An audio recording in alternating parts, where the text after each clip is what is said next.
What's up, guys? This is Young Black Wonder 2000. This video, I'm gonna talk a little bit more about narcissistic parents and the things they do.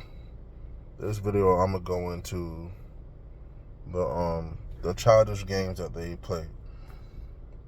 I'm gonna expand on that. So basically, I've been on no contact from my narcissistic father and the family for about a year and 4 months, damn near. Pretty much like a year and 4 months, something like that. So like 16 months. So the childish games that they will do. So I may repeat some things that I said in other videos, but they play a lot of childish games. Like they do this game where they brag.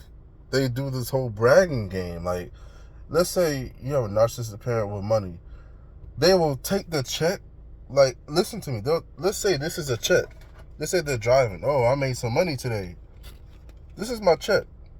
Okay. This check is $5,000 in one day. Oh, look, I made money today. Oh, so you sit in the passenger seat, you're like, okay. They'll fuck around and put the check in your face. So they'll brag. They'll brag all day. Or, you know what I mean? Let me give you another example. Oh, you see how big this house is and how big this truck is? I think the reason why they brag so much is because they're like compensating for something, you know? Like they have a hole somewhere that they're feeling. They have a void somewhere. They're feeling it. But acting like they're so perfect. And also, they also brag.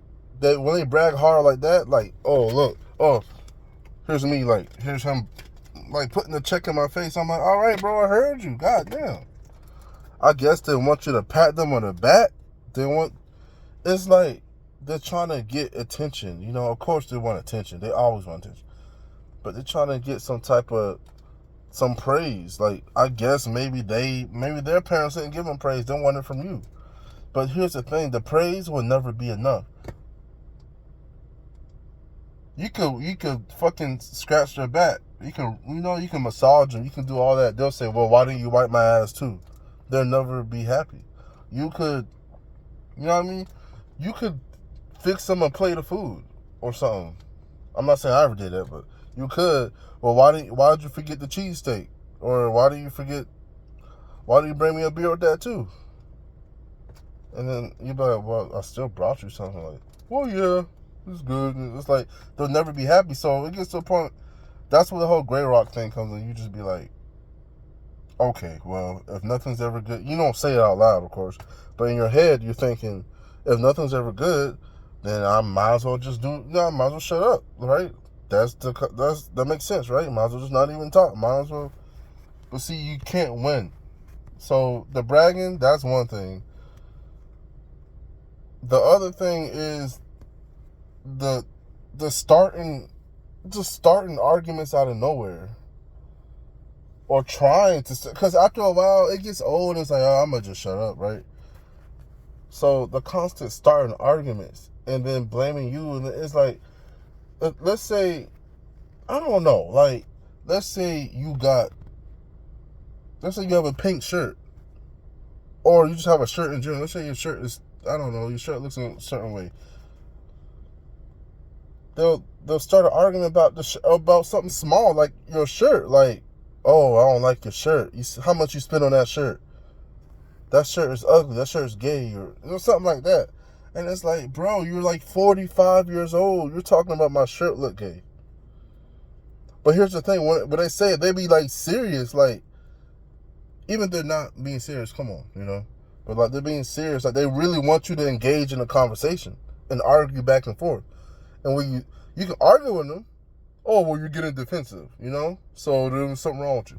Well, if you don't argue with them, it's either, you know, oh, so you think you're too good to talk to me, or, oh, you think, you know, you must be offended still. You might be defensive. Or, oh, you have hate towards me. It's just always a narrative.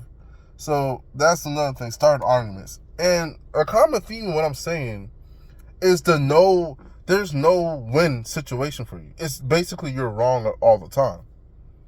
So that's another thing. This whole idea that they think they're right all the time. And this whole no win, damn if you do, damn if you don't. So if you're not gonna, if no, it's a game they play. So they're playing games.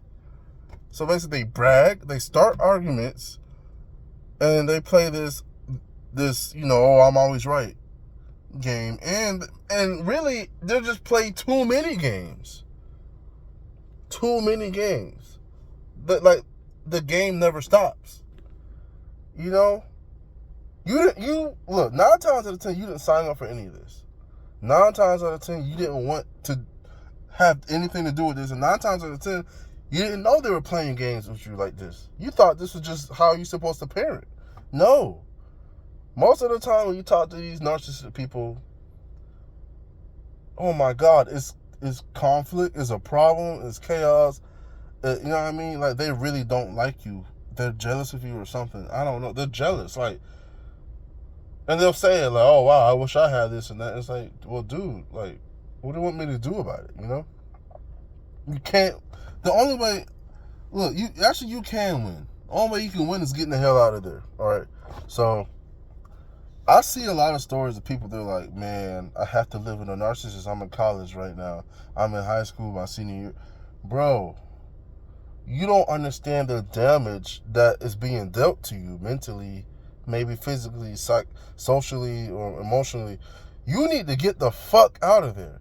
I see a lot of stories on Reddit. It'd be like, the kid be like, oh man, I rely on my narcissistic parents, for money. They don't let me work. Get the fuck out. They're literally squeezing the life out of you, like they're draining you. Get out. There's no happy ending to a narcissist, to dealing with a narcissist, unless you fucking leave. You have to leave. Yes, I was fortunate to have other family members let me stay with them, but I know everybody doesn't have that. But I'm telling you, bro, it really doesn't get better. It only gets, I don't know if it even gets better for them. It might, as in they get to use the fuck out of you over and over and over, and have to give the bare minimum in return. But it's hell. Dealing with a narcissist is hell on earth. You do not want to deal with a narcissist at all. I don't care if they're your family. They are very childish, immature. They spread rumors and lies about you. Every time you turn your head, so the family comes over, it's like, oh, so I was told that you was sitting around watching TV all day. And you're wiping your forehead like, what? I just came from cutting the grass for 5 hours. What do you mean? And they'll have the nerve to still believe your father. Oh. They'll be like, oh, well, I don't know. That's what I was told, so I'm going to just believe it. So that's why you cut off the rest of the family, because they believe all this retarded bullshit that your narcissistic parent or whoever is a narcissist in your life, they believe it.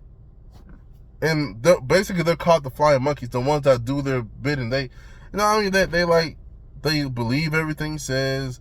They carry out his deeds. They spy on you, all this weird shit. Look, that's why I just I had to cut more than one person out. They're childish, immature. They play too many games.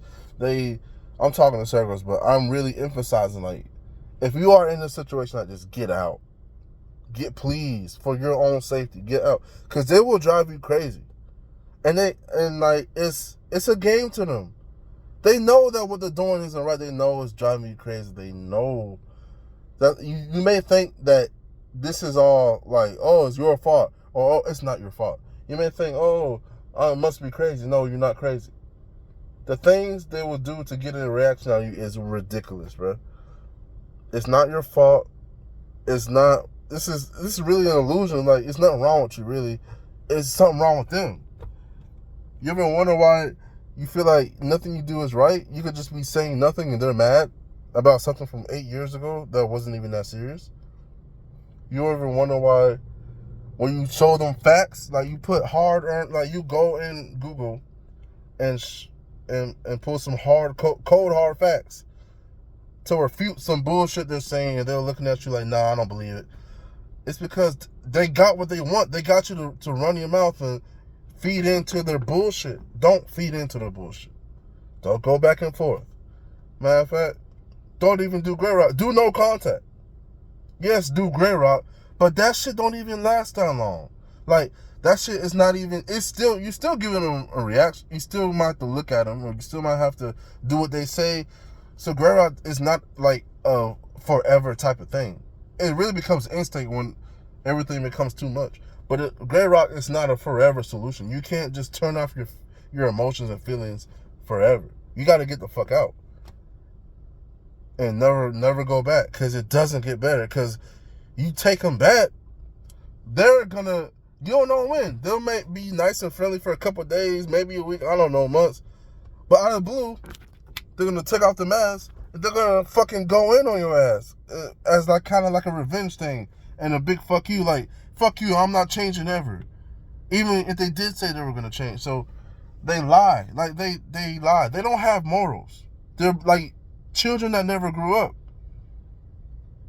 If you have narcissistic parents, man,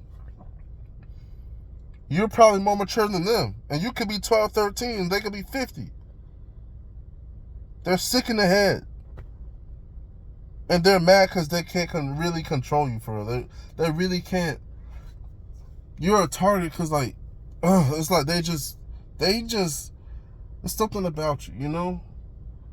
Even the one time you tell them no, it's a big deal. The one time you disagree with them, it's a big deal. It's always a problem. It's always an issue. No matter what you do, agree or disagree, you're the bad guy. You're the one to make fun of, right? Fuck that. Get out of the situation. I'm telling you, you won't regret it. That was Young Black Wonder 2000. Have a good day. Peace. Like, comment, subscribe.